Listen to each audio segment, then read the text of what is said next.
Good evening students. मैं तुम लोगों का फैकल्टी गोपाल दास तुम लोगों का इस स्मार्ट क्लास में स्वागत करता हूँ और आशा करता हूँ कि तुम सब इस स्मार्ट क्लास के लिए पूरी तरह से तैयार भी हो। तो आज का जो स्मार्ट क्लास का लेक्चर जो है, जो मैंने आज सुबह जो वीडियो लेक्चर्स में हमने किया था, मूविंग कॉयल गैल्वेनोमीटर या डी आर्सेनोवेल टाइप गैल्वेनोमीटर, इसका ही स्मार्ट क्लास लेके आया हूँ ताकि जो लोग वीडियो लेक्चर्स में जो लोग जिन जिन स्टूडेंट्स के समझ में नहीं आया होगा वो इस स्मार्ट क्लास के ज़रिए अच्छी तरह से समझ भी लेगा। तो चलो शुरू करते हैं। तो हम आज अभी करेंगे, आज आज का ही लेक्चर करेंगे मूविंग कॉयल और सस्पेंडेड कॉयल और डी आर्सेनोवेल टाइप गैल्वेनोमीटर। ठीक है, तो ये हमने एक डायग्राम ड्रॉ किया था पहले, ये हमने एक डायग्राम ड्रॉ किया था, ऐसे एक फ्रेम बनाया था। ठीक है, ये स्क्रूस है जिसको हम गैल्वेनोमीटर का बेस ठीक करते हैं, और ये दोनों मैग्नेट है। लाल वाला नॉर्थ नॉर्थ पोल डिनोट करता है, और जो ग्रे कलर का जो है, ये ग्रे कलर का साउथ पोल डिनोट करता है, और लाल वाला नॉर्थ पोल डिनोट करता है। ये देखो, ये लाल वाला नॉर्थ पोल और ये ग्रे वाला हमारा साउथ पोल डिनोट करता है। तो मैग्नेटिक फील्ड रहेगा हमारा नॉर्थ से, ये देखो मैग्नेटिक फील्ड रहेगा हमारा नॉर्थ से साउथ की तरफ रहेगा। मैग्नेटिक फील्ड रहेगा हमारा नॉर्थ की तरफ से, नॉर्थ से निकलेगा और साउथ की तरफ जाएगा। ठीक है, ऊपर की तरफ एक स्क्रू रहेगा जिससे हम एक मिरर अरेंजमेंट करेंगे। नीचे की तरफ एक बेस रहेगा। ठीक है, टीएस वाला एक बेस है। तो यहाँ पर हम एक मिरर अटैचमेंट करेंगे। ये एक स्ट्रिंग है, और ये हो गया पी क्यू आर एस हो गया हमारा कॉयल। ठीक है, ये देखो पी क्यू आर एस हो गया हमारा, पी क्यू आर एस हो गया हमारा कॉयल। और इसमें ये जो स्ट्रिंग, ये जो वायर है, ये wire P Q R S coil की तरफ ऐसे करके वुंडेड रहेगा। ठीक है, ये जो कॉयल है एक स्प्रिंग की मदद से, ये देखो हेयर स्प्रिंग, ये जो कॉयल है एक स्प्रिंग की मदद से ऐसे कनेक्टेड रहेगा बेस से, बेस टीएस से स्प्रिंग की मदद से ऐसे कनेक्टेड रहेगा। ठीक है, यानी अगर पी क्यू आर एस घूमेगा तो स्प्रिंग में एक टेंशन डेवलप्ड होगा, एक रेस्टोरिंग कपल डेवलप्ड होगा, जो कि इस कॉयल को फिर से अपने स्टेडी पोजीशन पे लेके आएगा। ठीक है, तो यहाँ पे हमने एक मिरर अटैचमेंट किया एम, यहाँ पर हमने एक मिरर अटैचमेंट किया एम। ठीक है, इसमें हम इस पॉइंट से लेके इस पॉइंट पे हम करंट अप्लाई करेंगे। इस पॉइंट से लेके इस पॉइंट होके हम ऐसे करंट अप्लाई करें। यहाँ पे एक चाबी अरेंजमेंट कर दिया, यहाँ पे हमने एक ईएमएफ लगा दिया। ठीक है, अब जब भी ये चाबी हम देखेंगे तो करंट यहाँ से फ्लो कर रहा है। ये देखो करंट फ्लो कर रहा है, फ्लो कर रहा है। ठीक है, करंट फ्लो कर रहा है, किस तरफ से फ्लो कर रहा है देख रहे हो तुम लोग, करंट फ्लो कर रहा है। अभी यहाँ से हो गया, फिर से दिखाता हूँ करंट का डायरेक्शन। ये तो हमने कनेक्टेड कर लिया, ये हमने चाबी निकाल लिया, ये तो करंट चल रहा है, ये तो करंट चल रहा है, ये करंट चला, ये तो करंट जा रहा है, इससे करंट जा रहा है, फिर से इधर से आएगा, फिर से जाएगा, कॉयल है तो फिर से जाएगा, जाने के बाद इधर से आएगा, स्प्रिंग होके इससे होके फिर से इधर से करंट कंटिन्यू होगा।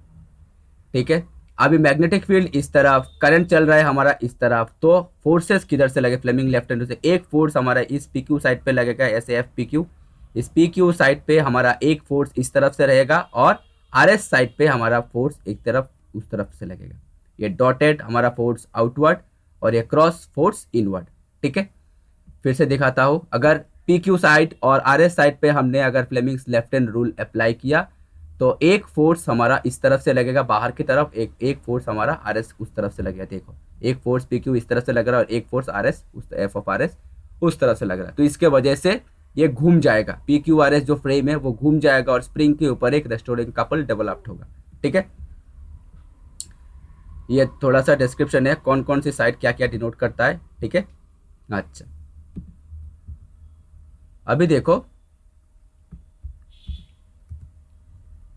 Torque experience by coil tau is equal to N I A B sine phi और साइन थीटा, ये तो हम जानते हैं N I A B sine theta. तो restoring torque in the coil is K alpha, ये मैंने नहीं कराया था क्योंकि ये जो के है के अल्फा, क्योंकि ये हमारा कुछ इतना ज़रूरत नहीं है, उतना ज़रूरी नहीं है। वेयर के is the restoring torque per unit angular twist alpha, ये मैंने दिखाया था। रेस्टोरिंग टॉर्क हमने दिखाया था सी, मैंने कराया था सी, और यहाँ पे लिखा है के। और रेस्टोरिंग ट्विस्ट दिखाया था हमने theta, so tau is equal to हो गया सी थीटा, यहाँ पे लिखा है के अल्फा।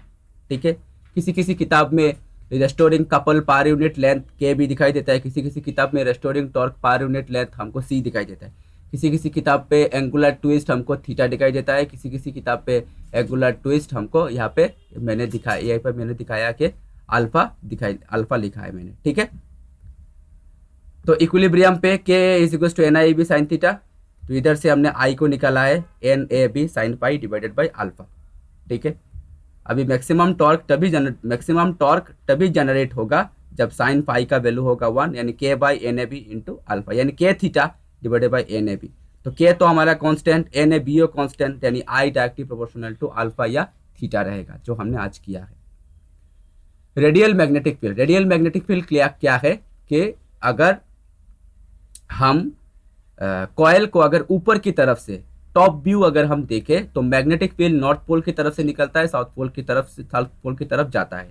अगर ये कॉइल घूमा तो उसके साथ साथ मैग्नेटिक फील्ड भी घूम जाता है, ऐसे ये देखो, अगर ये कॉइल घूमा तो इसके साथ साथ मैग्नेटिक फील्ड भी घूम जाता है, ऐसे नॉर्थ की तरफ से जा रहा है, नॉर्थ पोल से निकला साउथ पोल की तरफ जा रहा है, नॉर्थ पोल से निकला साउथ पोल की तरफ जा रहा है। अगर ये कॉइल स्टेडी पोजीशन से, ये देखो घूम गया, ये तो है हमारा स्टेडी पोजीशन से ऐसे घूम गया तो इसके साथ साथ मैग्नेटिक फील्ड भी चेंज हो गया, इसको बोलते हैं रेडियल मैग्नेटिक फील्ड, ठीक है। ये देखो टॉप व्यू ऑफ पीएस यानी ये जो हमारा कॉइल का ऊपर है, कॉइल का ऊपर का जो भाग है, अगर टॉप व्यू देखे तो ये घूम जाता है और इसके वजह से position of the coil becomes rest in equilibrium, इसके वजह से एक रेस्टोरिंग कपल जनरेट होता है जो कि फिर से इस कॉइल को अपने इक्विलिब्रियम पोजीशन पे यानी स्टेडी पोजीशन पे लेके आता है। तो angle between the plane and the coil magnetic field is 0। अगर angle between plane and coil अगर सेम रहता है, angle between plane and coil magnetic field is 0, तो angle between normal to the plane and the coil magnetic field is 90 degree. अगर plane of the coil magnetic field 0 होता है, plane of the coil के साथ same ही रहता है अगर magnetic field 0 होता है, और प्लेन ऑफ द कॉइल के साथ परपेंडिकुलर रहता है अगर मैग्नेटिक फील्ड 90 डिग्री रहता है, ठीक है। तो मैक्सिमम टॉर्क रहता है, ये देखो अल्टीमेटली हमने फॉर्मूला निकाला, यहाँ पे फाई का वैल्यू 90 डिग्री बिठा दिया, तो K N A B by alpha, यानी K constant, N constant, A constant, B constant, यानी आई डायरेक्टली प्रोपोर्शनल टू हो जाएगा अल्फा। इस प्रोपोर्शनल को हम बोलते हैं गैल्वेनोमीटर कांस्टेंट, जिसको हम नाम दिया है जी, ठीक है। इस जी को बोलते हैं गैल्वेनोमीटर कांस्टेंट। ये देखो यार जी इज द के बाई एन ए बी और सी बाई एन ए बी। मैंने जो बोर्ड लेक्चर किया था तब मैंने यहाँ पे सी बिठाया था, यहाँ पर स्मार्ट क्लास में हमने क्या बोला है, बात एक ही है, घबराने वाली कोई बात नहीं है, बात एक ही है, C divided by N A B is called galvanometer constant, ठीक है।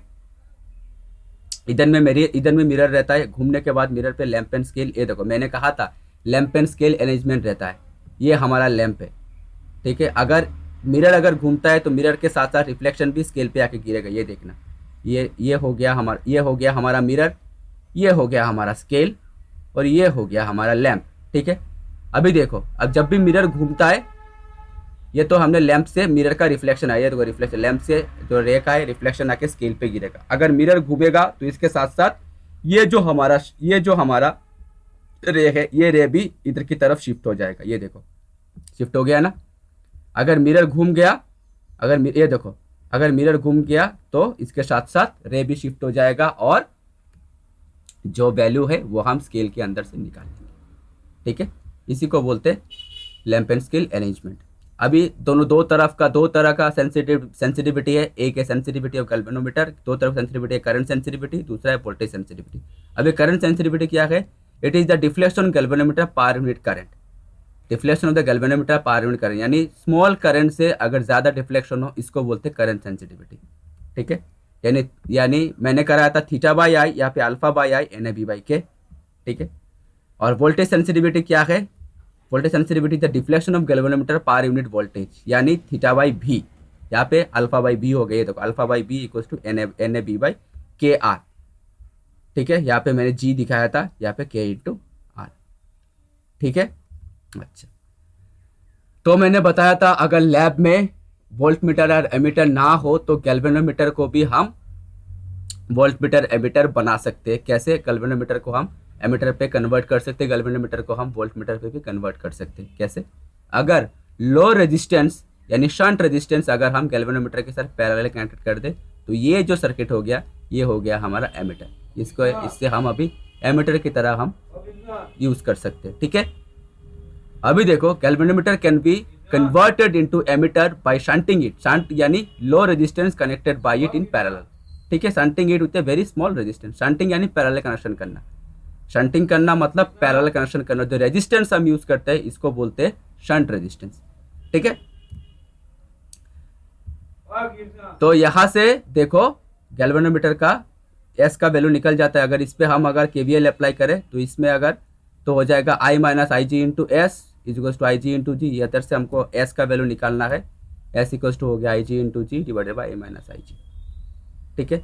Potential difference across the galvanometer, ये तो इक्वल हो गया। चलो उसके बाद galvanometer converted into voltmeter. Galvanometer को हम वोल्टमीटर कन्वर्ट करें, कैसे करते हैं? हाई रेजिस्टेंस गैल्वेनोमीटर के साथ सीरीज में, ये देखो एक हाई रेजिस्टेंस गैल्वेनोमीटर के साथ सीरीज पे, ये हमारा गैल्वेनोमीटर हो गया। इसके साथ एक हाई रेजिस्टेंस सीरीज में लगा दिया तो हो गया हमारा गैल्वेनोमीटर से voltmeter. Galvanometer can be converted into voltmeter bye connecting it with a very high resistance. अगर हाई रेजिस्टेंस अगर हम गैल्वेनोमीटर के साथ सीरीज में कनेक्टेड कर दे तो ये हो जाता है हमारा वोल्ट मीटर। अगर लो रेजिस्टेंस गैल्वेनोमीटर के साथ पैरेलल कनेक्टेड करें यानी शंट रेजिस्टेंस, अगर हम गैल्वेनोमीटर के साथ पैरेलल कनेक्टेड करें तो ये जो सर्किट हो गया ये हो गया हमारा एमीटर। अगर हाई रेजिस्टेंस गैल्वेनोमीटर के साथ सीरीज पे कनेक्टेड करें तो ये रेजिस्टेंस ये सर्किट हो गया हमारा वोल्ट मीटर, ठीक है। इधर से हमारा V का एक्सप्रेशन निकलेगा I G into G plus R, तो इधर से R का वैल्यू निकल गया V by I G minus G, ठीक है। अभी देखो difference between ammeter and voltmeter, ये मैंने उस आज के लेक्चर में नहीं किया था, देखिए तो क्या हुआ अभी देख लेते हैं। एमीटर और वोल्टमीटर में डिफरेंस क्या है? It is a low resistance, ammeter क्या है? It is a low resistance instrument. तुम स्क्रीन पॉज करके डिफरेंस अपने कॉपी पे भी लिख सकते हो अगर किताब में नहीं है तो ammeter it is a low resistance instrument, voltmeter it is an high resistance instrument. Ammeter में लो रेजिस्टेंस क्यों? क्योंकि हमने जो shunt resistance parallel low resistance connect किया था ना, इसीलिए लो रेजिस्टेंस इंस्ट्रूमेंट है। और वोल्टमीटर जो है वोल्टमीटर है हाई रेजिस्टेंस इंस्ट्रूमेंट, क्योंकि हाई रेजिस्टेंस हम सीरीज में कनेक्टेड किया। रेजिस्टेंस है हमारे इतना और इधर का रेजिस्टेंस है इतना, पैरेलल है इसीलिए ये प्लस इधर से इक्विवेलेंट रेजिस्टेंस इतना आ गया, सीरीज में है इसलिए दोनों रेजिस्टेंस हमारा प्लस आ गया। शंट रेजिस्टेंस का वैल्यू है इतना, सीरीज रेजिस्टेंस का वैल्यू है इतना। इट इज एमीटर को हम हमेशा सीरीज में कनेक्टेड करते हैं, वोल्टमीटर को हम हमेशा पैरेलल में कनेक्टेड करते हैं। Resistance of an ideal ammeter is zero. देखो आइडियल यानी जिसका कोई मतलब कोई डिफेक्ट नहीं है, इस इंस्ट्रूमेंट में कोई डिफेक्ट नहीं है, लेकिन प्रैक्टिकली ऐसा इंस्ट्रूमेंट मिलना लगभग इम्पॉसिबल है। आइडियल कोई भी चीज़ नहीं रहता है। तो अगर हम पकड़ के चले ये एमीटर हमारा आइडियल है तो आइडियल एमीटर का रेजिस्टेंस हमारा जीरो है और आइडियल वोल्टमीटर का रेजिस्टेंस है इन्फिनिटी। आइडियल एमीटर का रेजिस्टेंस हमारा जीरो है, तभी ना जाके अगर रेजिस्टेंस ज़्यादा होगा तो करंट कम आएगा हमारा, ठीक है। तो अगर आइडियल हो तो रेजिस्टेंस कम होना चाहिए, ऑलमोस्ट इक्वल टू जीरो होना चाहिए, तभी होगा हमारा आइडियल। और वोल्टमीटर का रेजिस्टेंस होना चाहिए हमारा इन्फिनिटी, ठीक है। Its resistance is less than that of the galvanometer. Ammeter का रेजिस्टेंस है रेजिस्टेंस जो गैल्वेनोमीटर के रेजिस्टेंस से कम है, और it resistance is greater than that of voltmeter. इसका जो रेजिस्टेंस है वो गैल्वेनोमीटर के वोल्टेज से ज़्यादा है, ठीक है। क्यों ज़्यादा है? क्योंकि एमीटर में हम लो रेजिस्टेंस शंट करके लगाते हैं और वोल्टमीटर में गैल्वेनोमीटर के साथ हाई रेजिस्टेंस जो कि गैल्वेनोमीटर के भी रेजिस्टेंस से ज़्यादा है वो हम सीरीज में लगाते हैं। It is not possible to decrease the range of the given ammeter. Ammeter का जो रेंज है वो हम डिक्रीज नहीं कर सकते, लेकिन वोल्टमीटर का जो रेंज है वो हम डिक्रीज करते हैं। It is possible to decrease the range of a given voltmeter. Voltmeter का जो रेंज है वो हम डिक्रीज कर सकते हैं। तो स्टूडेंट्स, आज का जो स्मार्ट क्लास जो वीडियो लेक्चर मैंने किया था मूविंग कॉइल गैल्वेनोमीटर, इसका ही छोटा सा स्मार्ट क्लास मैंने किया है। आशा करता हूँ कि ये तुम लोगों के लिए हेल्पफुल रहेगा, तुम लोगों को समझने में भी आसानी होगा। Stay safe, stay at home. Thank you so much.